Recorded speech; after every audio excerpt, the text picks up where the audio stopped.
Leta y'u Burundi kw'izina ry'abenegihugu n'abanyamahanga baba mu Burundi irashimira Imana mushobora vyose ko kugera uno munsi iyo ngwara itarashika mu Burundi. Suko Burundi bwaba bufise ubuhinga budasanzwe bwo gukinga iyo ngwara canke bwo kuyivura ibindi bihugu vyoba bidafise. Ahubwo ni kubera ikigongwe n'impuhwe vy'uhoraho nyene ingabo.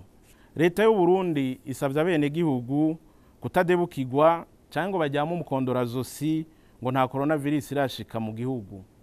Kuko Imana ikorana n'abahizi. Nico gituma leta y'u Burundi isavye abarundi iyo bava bakagera kubandanya bashira mu ngiro ingingo zose leta imaze gufata hamwe n'izizoshobora gufata mu gihe cyose bizoba bikenewe mu gukinga no kurwanyikiza coronavirus. Ikongera igasaba ubushikiranganje butandukanye bumwe bwose mu vyo bujejwe kwama hafi y'abene gihugu.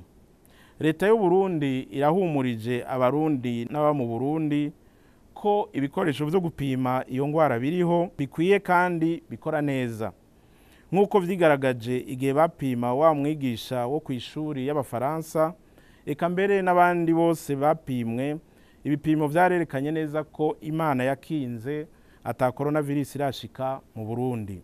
Kubw'ivyo, leta y'u Burundi iboneye akaryo ko gushimira bimwe bivuye ku mutima leta y'Ubushinwa hamwe na Jack Mark Foundation ku bikoresho vyo kurwanya ico kiza yatereye leta y'u Burundi mu ntumbero yo gukinga no kurwanya ico kiza coronavirus. Leta y'u Burundi iragabishije uwo wese yaba umurundi canke umunyamahanga ku mvo zitandukanye kandi zipfukiranye ashaka gutera ubwoba canke gucuvya no kujuragiza abenegihugu mu gufata ingingo gihutihuti zikomeye zitandukanye n'izo leta ifata canke leta itarashikako.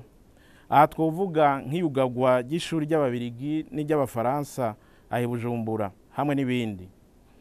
Abantu nk'abo leta yemeje kuzobafatira ingingo zibereye kandi mu gihe kibereye.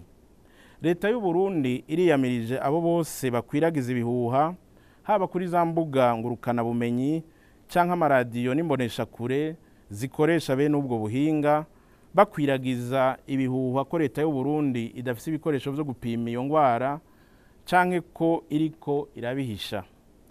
Naho atawufise coronavirus aribonekeza mu Burundi, sico gihe co gutera agati mu ryinyo canke kuryama umukondorazosi.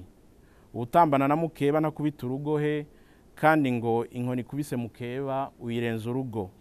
Leta y'u Burundi isavye abarundi kuguma barikanuye bubahirize kandi bashire mu ngiro ingingo zose leta imaze gufata ibicishije mu bushikiranganje butandukanye.